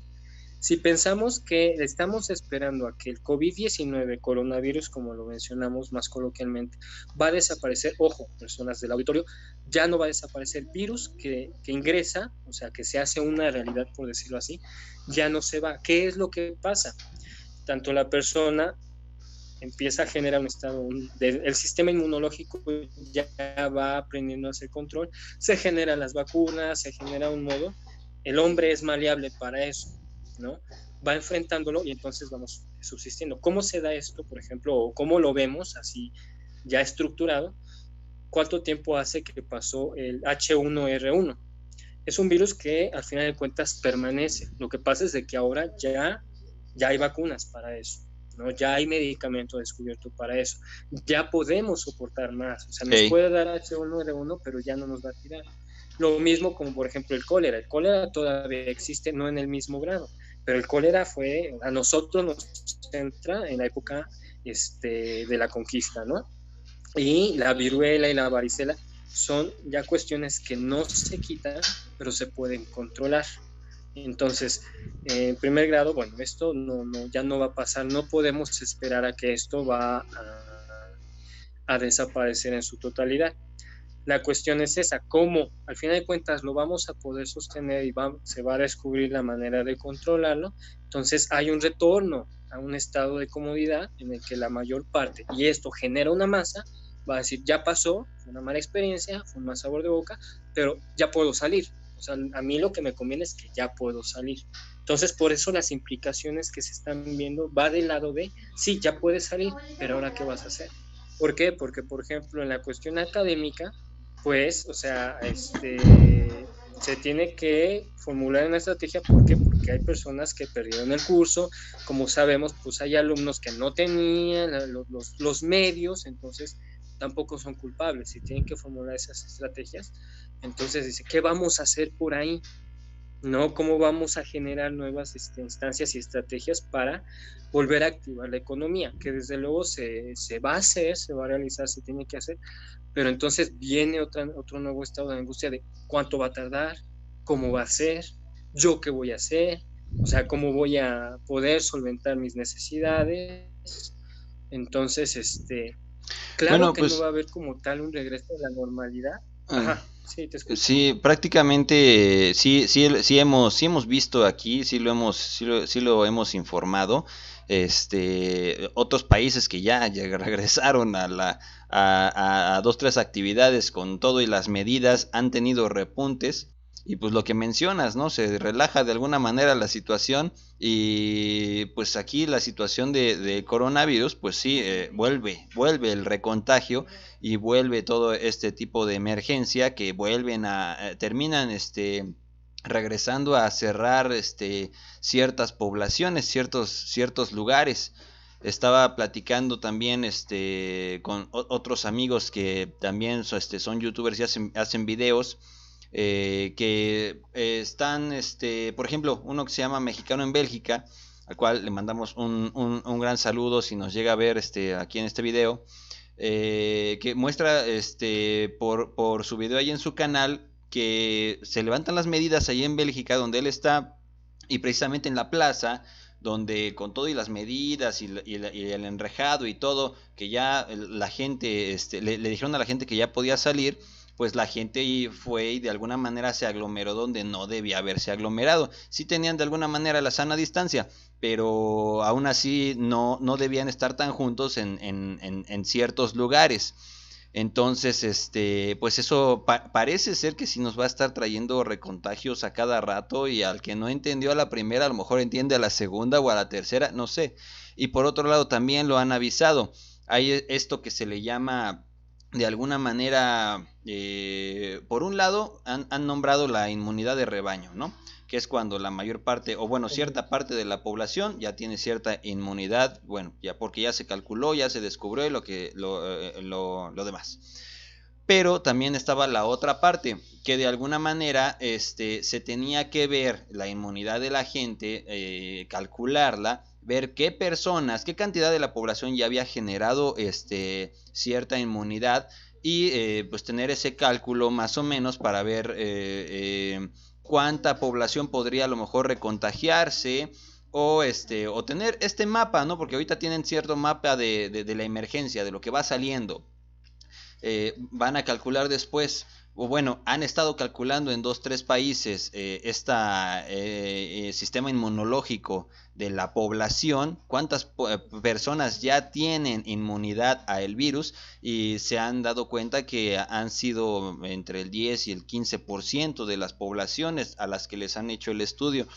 Entonces, prácticamente sí, o sea, sí, se relajan las medidas, la gente vuelve a hacer ciertas cosas, otras no creen, otras les vale, otras lo hacen hasta a propósito, y termina el recontagio y parece que vamos a estar así como que jugando en el mar. La vida es más sabrosa y con las olas que nos llevan y nos traen. Entonces, me imagino, qué ironía tiene esa frase ya.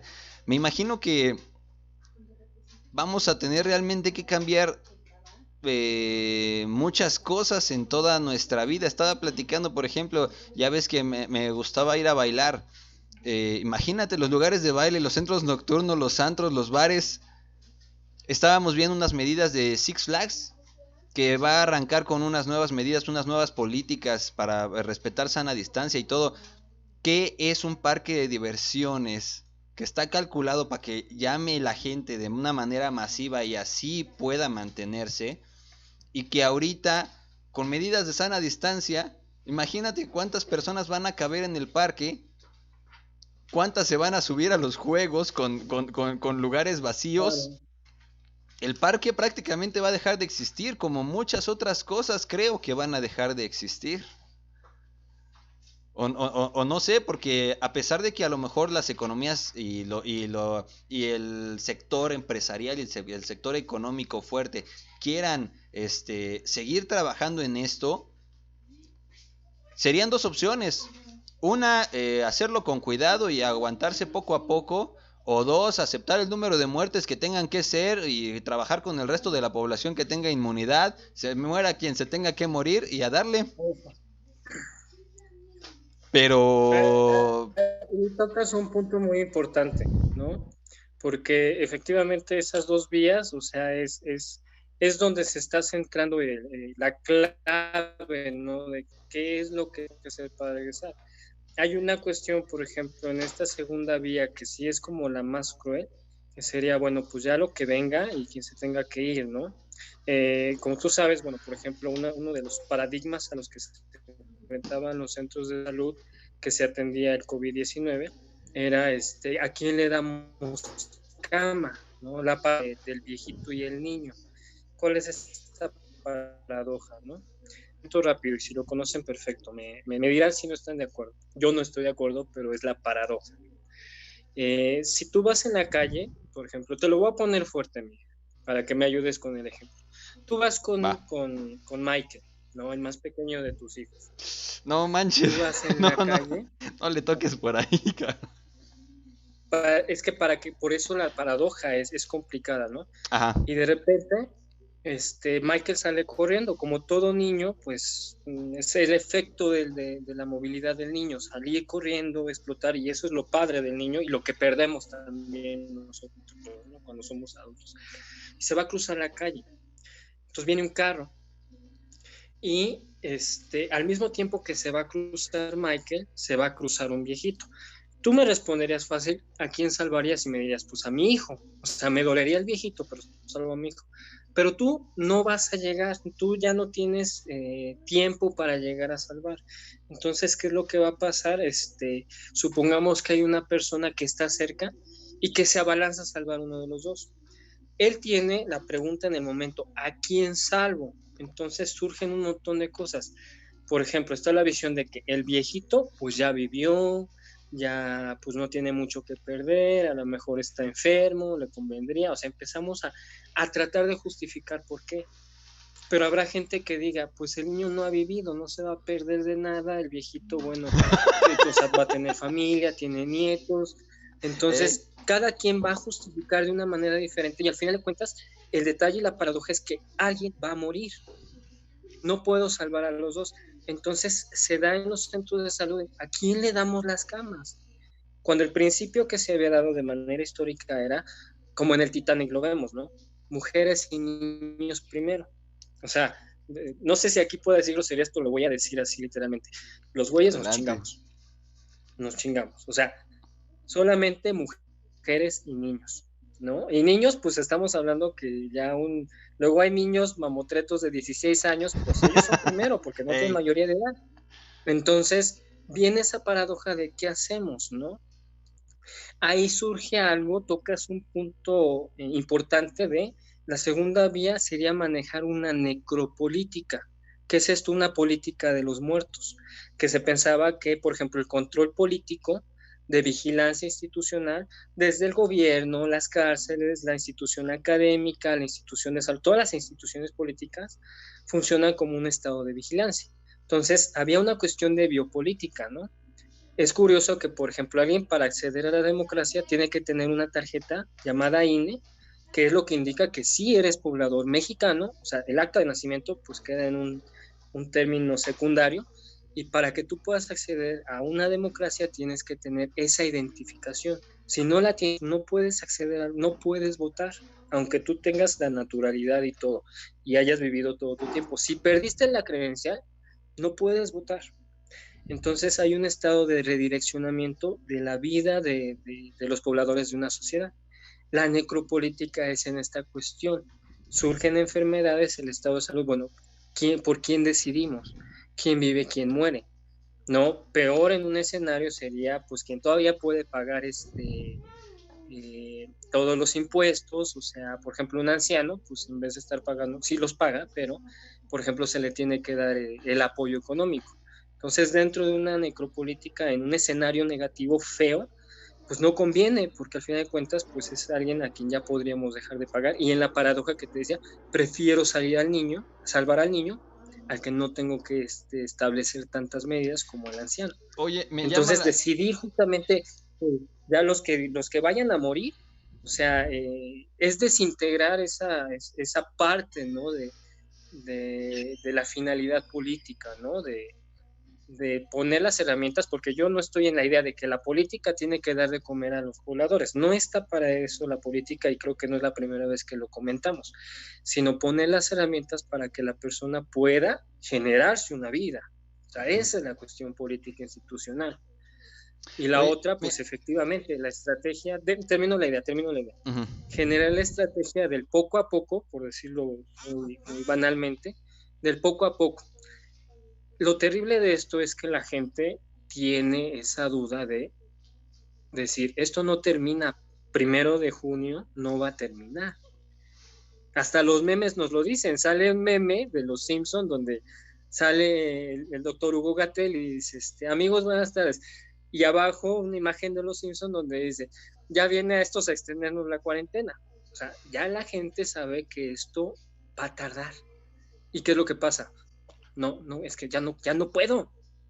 Y surgen estados de violencia internos en casa. Pero bueno, por favor, continúa. Me llama la atención este término que dijiste, necropolítica. ¿Ya estaba establecido? ¿Ya tiene historia? ¿O dónde se dio? A ver, explícame, porque eso me llamó la atención. Es reciente, es del siglo pasado, lo va manejando o lo va a retomar perfectamente ya, lo articula, lo estructura un filósofo francés llamado Michel Foucault. Pongo una referencia de acontecimiento para que se entienda por qué.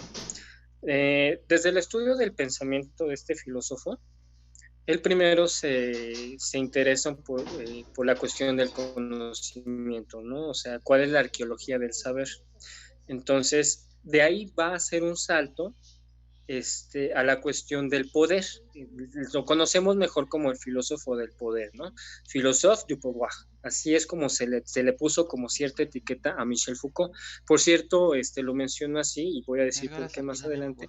Es un filósofo que abiertamente, bueno, todo el mundo sabía que era homosexual, de hecho fallece por SIDA. Voy a decir por qué menciono esto, ¿no? Entonces viene la cuestión del poder y es ahí donde articula estas dos posiciones primero fue la biopolítica y después fue la necropolítica. Biopolitik, necropolitik. Entonces, va en este sentido porque él se da cuenta que lo que mencionaba hace ratito, las instituciones como tal fungen como un modo de vigilancia, ¿no? De las sociedades. Entonces, el problema de eso, el poder que tienen las instituciones, ejercen en este sentido un control. Entonces, es del tiempo, por ejemplo, a nosotros nos toca, fue un ámbito general, no fue en México solamente, México 68, no solamente fue en México, o sea, hubo en varias regiones del mundo en el año del 68 levantamientos estudiantiles, Francia fue uno de ellos. Michel Foucault participa en todos estos levantamientos, no violentos, eran levantamientos igual de protesta, con varios filósofos del tiempo.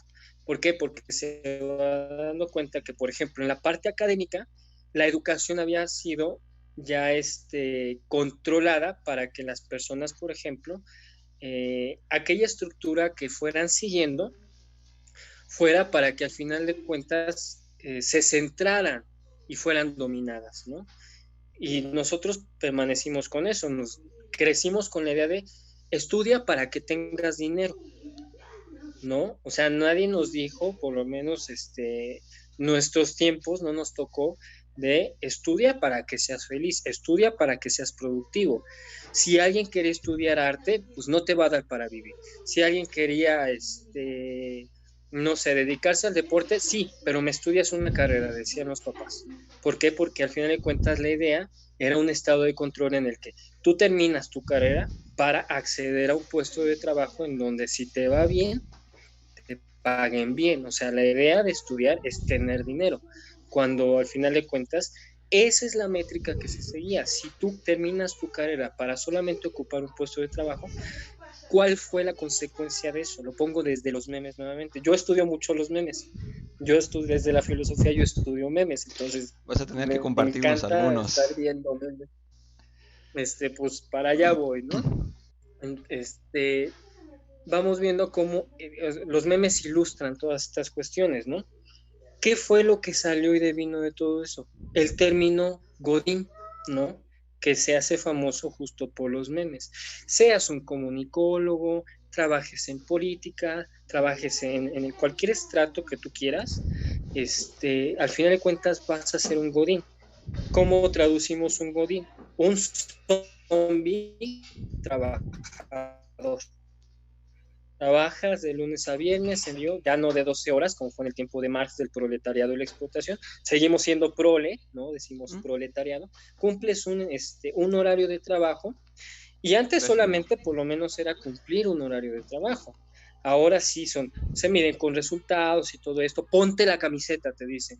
O sea, te pueden estar jodiendo y te pueden estar flagelando en el trabajo, pero te lo esconden así de, ponte la camiseta.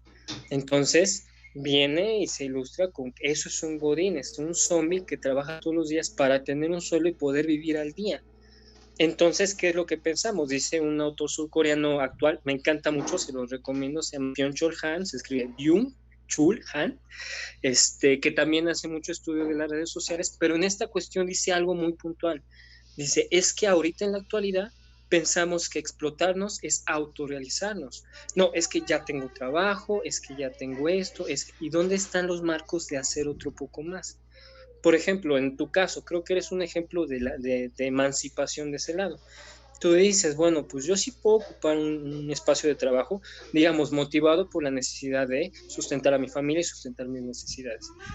Sin embargo, en las cuestiones en las que tú te moviste, te das cuenta, bueno, pues yo quiero hacerlo de otra manera, y entonces las mismas estrategias te van llevando. Ahorita ya tienes comunicación con youtubers, tienes comunicación con gente que a lo mejor tiene un campo de conocimiento, como es mi caso.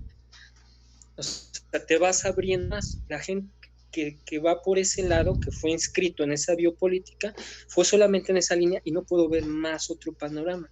Entonces estoy determinado a hacer lo que la sociedad dice. Y de repente surgen leyes que parece que convienen, pero al final de cuentas destituyen las necesidades reales de las personas. Y eso en modo general, política en México, política igual en el país que quieras. Estados Unidos es un ejemplo impresionante de esto, en el que Trump dice, ¿no? Pues es que es así. Y dice, pues, allá en Surcorea también, ¿no? O sea, todo ese tipo de políticas en el que tienes que ser así, dices, wow, o sea, ¿dónde está la posibilidad de otra cosa, no? O sea, yo he mencionado varias veces que precisamente la gente que tiene esa línea, como mencionas, se le olvidó vivir. O sea, ese sería más o menos el concepto, una necropolítica, una política en la que se maneja el sistema a tal grado que se le priva de la libertad y del derecho de vivir a la persona para que sea productivo, pero no para la vida, sino prácticamente pues para otra cosa. No podemos decir que para la muerte, pero como que para allá va, ¿no? Sí, o sea, está la línea, está la carne con lo que mencionas. Nada más necropolítica es lo que mencionaba, por ejemplo, en el ejemplo de los hospitales, decidir quién vive y quién muere, independientemente de la pandemia y del coronavirus, del COVID-19. Esto se manifiesta todo el tiempo. No se necesita un virus para que la necropolítica, por eso es una política de la muerte, se establezca, ¿no? O sea, ¿quién tiene acceso, por ejemplo, a la salud? ¿No? Por ejemplo, esta gran queja social y obligatoria, qué bueno que se haga una queja social, en el cual, por ejemplo, los centros de salud, la atención es a distancias de tiempo muy largas. Igual, reitero el meme que hacen a la institución psicológica, pero de los centros de salud. Tú te estás queriendo suicidar, digo, meme real, ¿no? Te quieres suicidar, vas a pedir una cita al seguro y te la dan para un momento en el que ya te mataste, ¿no? O sea, es esa cuestión de el acceso a los servicios de salud, pues no todos lo tienen garantizado, ¿no? La cuestión de la biopolítica, efectivamente, o sea, el cauce es ese, al final de cuentas, uno, como zombie, lo decía hace rato, pues no alcanza a ver un panorama de la vida, ¿no? Sino que se va con esa estructura que ya está marcada, ya está implementada, tengo que hacer esto. Me decían yo, o sea, sí es como también un cliché, el que estudia filosofía tiene que ser maestro por fuerza. No, no a fuerzas, que claro, el filósofo tiene como cierta carne y vocación para la educación, pero no a fuerzas de manera institucional. Te contaba alguna vez, por ejemplo, todo el mundo conocemos a Sergio Sarmiento y consideramos que es periodista. Bueno, él es filósofo, pero se va a la línea de la información.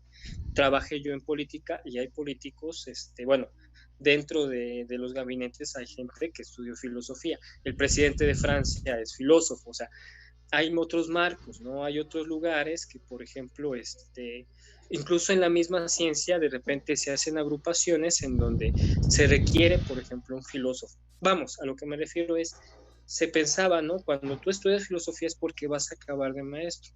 Yo tengo, te decía, 16 años como filósofo, bueno, por lo menos en el ámbito de la filosofía, porque no se cuentan los primeros 4, yo creo que me consideré filósofo todavía, de que acabé la filosofía yo creo que unos 6 años después, ¿no? Que ya empecé como a pensar por mí mismo. Pues en ese tiempo, o sea, fueron muchas cosas, o sea, no tiene que ser como a fuerzas por ese lado. Que claro, si hay unos reduccionismos, en el caso, pues un filósofo, pues no puede, a menos que lo haya estudiado a la vez, pues puede ser ingeniero, o sea, no se va a meter a construir chips, circuitos, inteligencia artificial, no, puede responder a si hay una necesidad moral ética de que exista esto. La cuestión, por ejemplo, de la discusión bioética de la muerte asistida es un debate filosófico y se analoga con la medicina, ¿no? Entonces, te digo, la cuestión de la biopolítica es cómo el sistema va controlando a una masa determinada para que pueda ser productiva a ciertos fines. Por eso no es curioso, de aquí se abre algo que tenemos bien presente. ¿De qué depende de que hayan lugares, bueno, países primermundistas y tercermundistas? ¿De qué depende? ¿No? Por ejemplo, ¿por qué Rusia es primermundista y, por ejemplo, y Estados Unidos es considerado primermundista? Y se piensa que es por el poder económico, por el poder militar, o sea, el no, es por el sistema, ¿no? De alguna manera.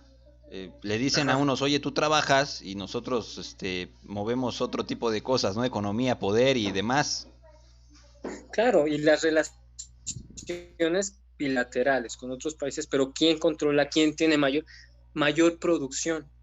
¿Quién exporta más? ¿Qué se importa? Petróleo. Bueno, ahorita pues vimos que no es tan necesario el petróleo, o no como se pensaba, pero ¿quién maneja todo eso? Entonces, claro que si tú tienes una sociedad en la cual dices, no, pues yo tengo que ser así, bueno, pues entonces no va a haber como tal más que la producción para ciertas élites y grupos. Por eso también, o sea, siempre hay una respuesta. Mikhail Bakunin, un filósofo de la economía, dice que el estado natural del hombre es la emancipación, la libertad. Y durante la etapa de la historia, lo voy a poner en 2 centros y uno es el COVID. Uno de ellos, el surgimiento de los millennials, de estos freelance, por ejemplo, ¿no? En el cual pues sí estás adecuado a un pago, pero ya no estás adecuado tanto a una institución, ¿no? O sea, un freelance puede trabajar de su casa. Va uno a Starbucks y encuentra, o sea, casi la mayoría son freelance. Y bueno, tiene repercusiones porque como es innovador, tiene pocos años, pues entonces falta como estructurar todo eso, entonces sí es mucho movimiento, pero ya no están como establecidos en ese orden de, muchos buscan el trabajo institucional por la cuestión del seguro, no tanto por el pago. Entonces, si hay un estado de, ¿sí? Ya pasamos por ese tiempo de control, vamos a buscar la emancipación, nuevos modos de generar una economía, y yo soy mi propio jefe, que también pues, acaba en falacia, porque nadie es su propio jefe realmente. Todos somos responsables de nosotros mismos, pero mandarte a ti mismo, decirlo es contraproducente, es como decir, pues no me dejo que me explote el otro, pero yo mismo me voy a explotar. Es caer en la misma chingadera, ¿no? Ándale. Oye, Oliver, mira, nos quedan como 20 minutos. Me comentabas lado, algo por que... ejemplo, se ve esta cuestión de la... nos quedan como 20 minutos y algo me comentabas de que te gustaría que abarcáramos algo de... Ay, se me fue. Salud mental. ¿Mandé? Salud mental. Ah, sí, creo que era eso, ¿no? ¿Por qué querías abarcarlo? ¿A qué te referías? Va también en orden a responder un poquito de aquello que se viene, ¿no? Y que sí va a tener una repercusión incluso mayor que la del terremoto. Dato curioso, ¿no? Habría que indagar. Esta investigación va a llevar más tiempo, ¿no? No es que ya porque estamos en esto ya tenemos la respuesta concreta. La salud mental por la institución psiquiátrica está, ¿no? Investigación metodológica en la cual sí está, vamos a la palabra, ¿no? El anuncio no es de gratis, tiene un sentido y se está viendo en cómo las personas, te digo, más allá de cómo lo vamos a vivir después, que claro que la pregunta es obligatoria, cómo lo estamos viviendo cada quien desde sus hogares. Una de las situaciones que se está dando es la violencia intrafamiliar, es algo que a mí me está llamando mucho la atención, porque al final de cuentas, no quiero adentrarme porque lo primero, esto se entabla desde el ámbito de la jurisprudencia, ¿no? Desde quién es el culpable, o sea, si el hombre está violentando a la mujer. No me quiero ir desde ese lado de la etiqueta del culpable o el inocente, sino tampoco en el lado de la justificación, sino del lado de cómo también estas personas, porque también puede ser una mujer que violenta al hombre, se ve motivado a recrear la cuestión que siente al interno violenta, a tener que expresarla de alguna manera. Es curioso cómo la pareja, por ejemplo, los que están viviendo esta situación de violencia, sea del lado que sea, han llegado a este punto de decir, estoy fastidiado, pero la cuestión es de que ese fastidio del encierro, de la desestructuración de la vida, de la cotidianidad, de lo monótono, ese es el punto clave bueno de lo que nos deja la pandemia, que nos podemos dar cuenta que la vida tiene más cosas, ¿no? Y nos da tiempo de repensarnos a nosotros mismos, pero nos estamos yendo del lado de eso, de querer retornar esa normalidad y ese estado de confort. Entonces el otro se vuelve un lugar donde puedo depositar, es tanta la carga de la angustia, de la incerteza, qué viene, cómo le voy a hacer, ya no tengo para comer, como les pasó a los italianos que sacaban pancartas y decían, no tengo que comer, ¿no? Y claro que desespera. Entonces el otro se vuelve un lugar donde deposito eso y se generan estados de violencia. Entonces ahí se está armando un fenómeno difícil en el cual las personas, igual reitero, hay personas que saldrán librados de eso, hay personas que dirán, pues sabes que sí me voy a meter a terapia, por ejemplo, pero nada más para darle continuidad a mi vida, pero hay personas que sí están viviendo un estado de insatisfacción es un término mínimo a lo que están viviendo, entonces va a haber complicaciones en la cuestión de la salud mental. La cuestión laboral también, en muchos lugares, lo mencionaba hace ratito, se develó un fenómeno igual, o sea, señalable y criticable hasta más no poder. Se genera un autoritarismo. De repente, la consideración pues estás en home office, estás trabajando en casa, entonces la tienes más fácil, y de repente empiezan a implementar cosas, se ve cuestión educativa, yo lo viví, o sea, sí puedo dar parte de eso, en el cual se empiezan a implementar otras cosas que a la larga, y el panorama te dice, son innecesarias, están desestructurando en vez de organizar, en vez de generar una evidencia de lo que se está haciendo, está generando un autoritarismo de es más trabajo, es más estrés, la cuestión de la docencia pasa a un segundo término porque se va administrado, entonces querer preparar clases se vuelve de un modo ya fracturado, ya no te da tiempo porque tienes que estar haciendo esta documentación, mandando esta, y en muchos espacios de la cuestión laboral se dio así, de los que trabajaban. Se da este fenómeno de generar un autoritarismo por parte del patronazgo, el patrón, el jefe, el director, el directivo, lo que quieras, y entonces pues esto genera un superestrés y eso tiene repercusiones en la salud mental. La gente obviamente tiene un fastidio, no se encuentra, tiene menos contacto con familiares, vamos, si hay un peligro en las redes sociales es que nos vayamos con la cuestión de no ser nosotros mismos, pero por lo menos en este tiempo sí consideramos que las redes sociales son un punto de salida, es un punto de tener contacto con lo externo. Entonces, si no fuera por eso, pues estaríamos más encerrados. Entonces, eso sí hay que tomar en cuenta de que van a haber repercusiones en la salud mental de la persona y que va a haber gente que va a requerir ayuda profesional. Entonces, por eso digo, no quiero entrar en la etiqueta de, tú violentaste a tu pareja, reitero, hombre o mujer o quien haya sido, o a tus hijos, porque puede pasar también, pasó con los padres por la desesperación, es que tarea, y no la haces, y que quién sabe qué, y pues los pobres chamacos, o sea, dicen, pues yo qué, no, o sea, no es mi culpa, pero hay un estado de desesperación, y dice, ¿dónde soporto eso? Todo el tiempo tenemos estrés, todo el tiempo nos movemos, pero por lo menos la posibilidad de salir, la posibilidad de ir al Vips a tomar un café, a mí me gusta mucho por ir a leer, porque te están dando café y te están dando café, te da esa oportunidad de por lo menos sostenerte por ahí, pláticas con un amigo, estás viendo que X cosa, hay gente que pues no pudo pagar el Netflix, pues no puede ni siquiera despejarse por ahí, y se buscaron medidas, hay quien hace deporte en sus hogares, perfecto, pero al fin de cuentas no todos tienen ese acceso, no todos pudieron generar esa estrategia, entonces pues se va cargando y decimos coloquialmente, va a haber una gota que va a derramar el vaso. Entonces, más allá de culpar, hay que ver que también eso es uno de los retos, aparte de la economía, es uno de los retos que tenemos que se tiene que trabajar a nivel general. ¿Por qué? Porque si la persona no trabaja ese estado, de por sí, Ciudad de México, por poner un ejemplo, ciudades grandes, son caóticas. ¿Tú cómo va a ser con una carga de estrés acumulado? ¿Cómo va a ser con una carga de angustia acumulado? ¿Cómo va a ser con una carga de incerteza acumulada?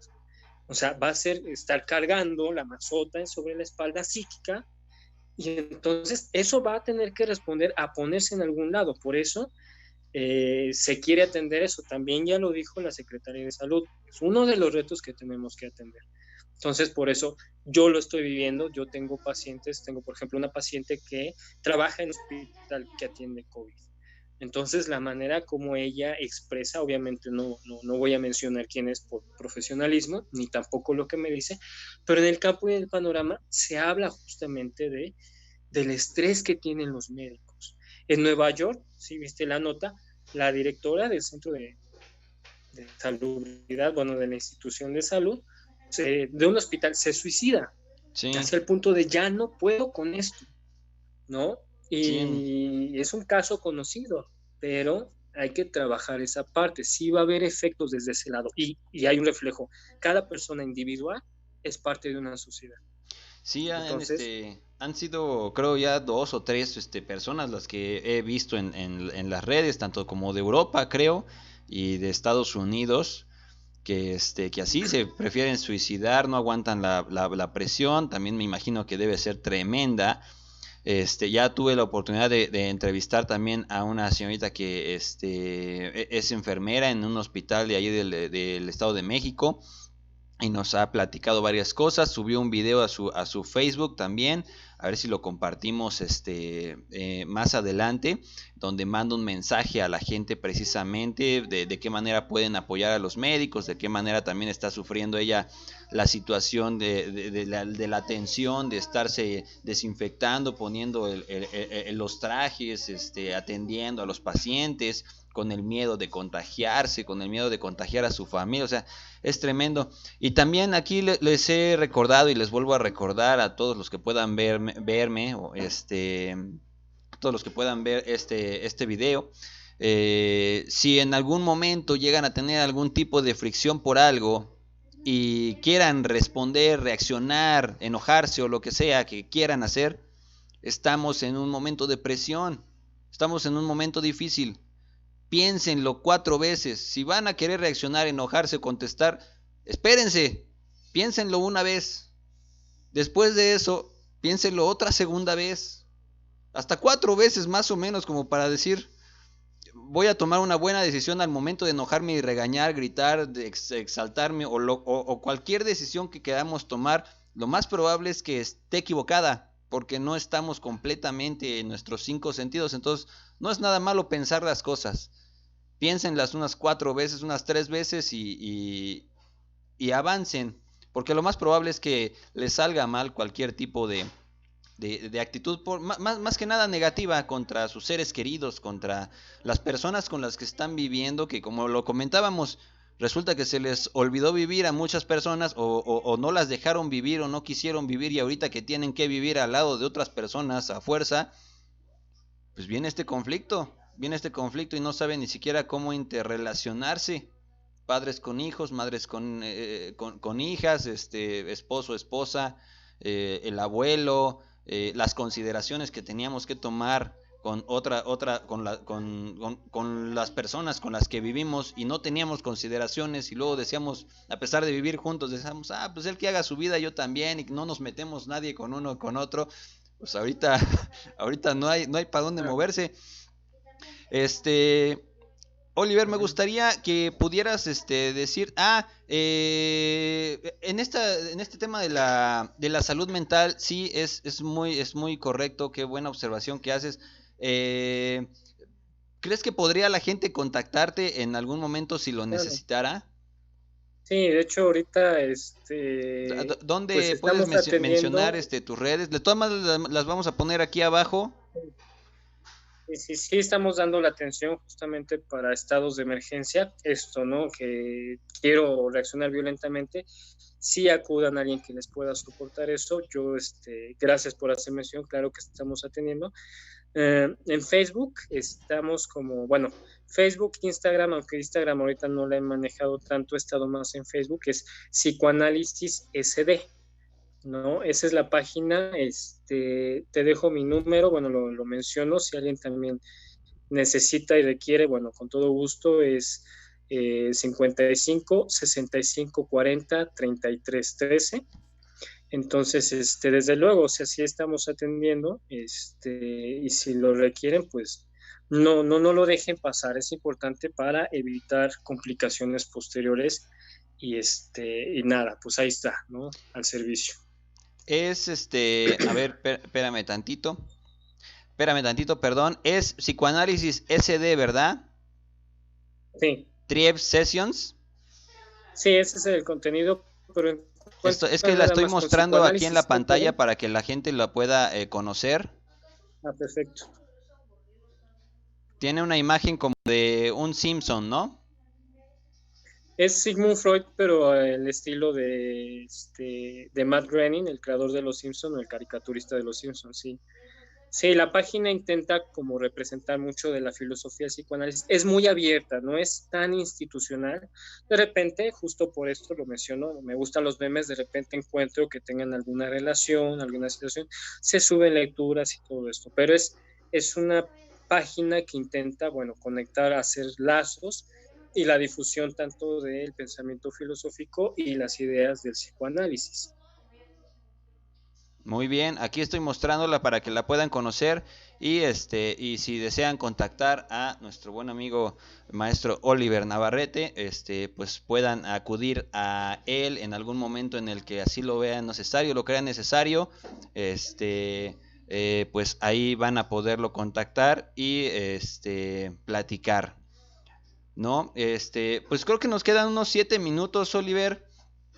Ya nos mencionaste tu teléfono y por último me gustaría que nos pudieras comentar, este, tú que pudiste vivir en Italia y que se dio este relajo allá con mucha gran cantidad de muertos, ¿crees que se deba a algo que tú hayas visto o a lo mejor no tienes ni idea? ¿Qué podrías decirnos de Italia que se dio todo esto? ¿Hay algo que tú puedas saber? No sé, yo me imagino, no sé, a lo mejor la cultura o la prevención no la tomaron a tiempo, o a lo mejor la gente es más susceptible, hay mayor cantidad de personas adultos mayores, no lo sé, ¿qué podrías decirnos? Bueno, aquí hay una cuestión muy interesante. Italia no es un país muy grande, o sea, de hecho, la población general, pues es básicamente el mínimo porcentaje de lo que es Ciudad de México y la extensión del país, pues también es muy, muy pequeña. Incluso por eso los climas allá son extremos, porque, por ejemplo, en época de verano, del cruce de un extremo al otro, de este a oeste, o sea, hay un cruce del calor, por ejemplo, entonces es muy fuerte. En época de invierno, pues el frío sube, hay nieve, entonces el país, pues sí es como susceptible a los ambientes.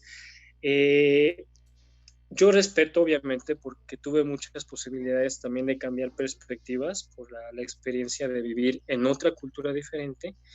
Solamente podría hacer este anuncio con mucho respeto, sobre todo con mucho respeto, pero algo que sí vi como muy carente es, por ejemplo, la institución médica. La universidad que se considera en Italia como la mejor para estudiar medicina está en Nápoles, pero digamos, sí el manejo institucional no tiene como las medidas bien estructuradas o no tienen como, por ejemplo, eh, el avance, por decirles, por eso lo digo con mucho respeto, no digo que no haya buenos médicos, pero Italia pues sí se reconoce más por la cuestión de arquitectura, la cuestión de las artes, la cuestión música, por ejemplo, la ópera nace en Italia, incluso la cuestión del derecho es buenísima, incluso hasta la filosofía, o sea, como más del lado de las humanidades, y ahorita está teniendo mucho énfasis la cuestión de las ingenierías, ¿no? Son muy buenos para eso, pero sí yo veía que la parte médica sí tiene como ciertas carencias, y esto me llega en una nota así, casi yo llegando a Italia, como a los 15, 20 días de haber estado ahí, me entero de que una jovencita había muerto de paperas, no es como el ejemplo más directo que llego a poner. Entonces, digamos, aquí en México las paperas son más fáciles de controlar, de darles un servicio, a menos que la persona no haya sido responsable, el padre no haya llevado, pues obviamente sí hay consecuencias de mortalidad. Pero pues allá fue una cuestión de que los modos médicos no tienen como tanto énfasis como en otros lugares. Reitero, sí hay buenos médicos y todo, pero no tiene como el énfasis que se tiene en otras regiones, como por ejemplo México tiene un sistema de salud mucho más grande. Cuba, aquí en América, pues también es muy bueno, ¿no? O sea, los médicos cubanos creo que sí está representado como el mejor marco, ¿no? De la medicina en toda América Latina. Estados Unidos, bueno, por la economía se tienen todas estas facilidades. Entonces, eso del lado de la institución médica. La otra, yo vivía cerca de Roma, pero, o sea, yo iba cotidianamente porque la universidad estaba en Roma, pero yo vivía en una región cercana, pero es como, digamos, región de campo. De hecho, región de viñedo, así como lo podemos ver en algunas películas, pintoresco, bonito. Poca gente, una población de 5,000 gentes, incluyéndome a mí, que no era italiano, pero incluyéndome ya a mí, una población aproximada de 5,000 gentes. Entonces todo el mundo se conoce. Y a mí me ayudaba a ver porque, por ejemplo, en Roma, Eso sí, o sea, por ejemplo, en cuanto al mismo cuidado, a lo mejor por eso era la cuestión que yo tenía, a lo mejor por eso la medicina no ha avanzado tanto o no ha sido como más específica, porque si ellos tienen algo es mucho la cuestión del cigarro, como un vicio, digamos, ¿no? Que sea lo que más les afectaría. Pero en la condición de su salud personal es muy buena, la alimentación es buena, ellos acostumbran el vino no para embriagarse, digo, de repente en una reunión, pues sí llegan a pasarse un poquito, pero cotidianamente en la comida toman el vino, lo cual es sano. No hay tanta obesidad, por ejemplo. Los que yo veía que eran obesos eran los pizzeros. O sea, realmente los que cocinan la pizza sí engorda, nos guste o no, sí engorda. Entonces, no es tan fácil como ver este tipo de enfermedades crónicas. Un fenómeno que yo vi que me ayudó como a entender un panorama más general de Italia, ahí en Casalazzara, el lugar donde yo vivía, algo que impacta. Espérame tantito, Oliver, porque ya tenemos nomás un minuto. Entonces, Lo dejaron para la siguiente. lo dejamos para la siguiente. Gracias, Oliver, por acompañarme. Vamos a tratar de mantener más contacto por aquí. Y pues te agradezco toda esta información que nos has dado y que pudieras venir a esta entrevista. Gracias, un saludo a tu auditorio, que sea funcional, y pues gracias a ti, Miguel. Vamos a seguir más adelante con otras reuniones, Oliver. Y pues qué mejor que echando café de esta manera. Y pues a todo nuestro auditorio, muchísimas gracias por visitarnos. Un fuerte abrazo y aquí tienen ya el contacto de nuestro buen amigo maestro Oliver Navarrete. No dejen de ver su canal Miki Noticias para más información. Nos estamos viendo. Gracias. Hasta pronto.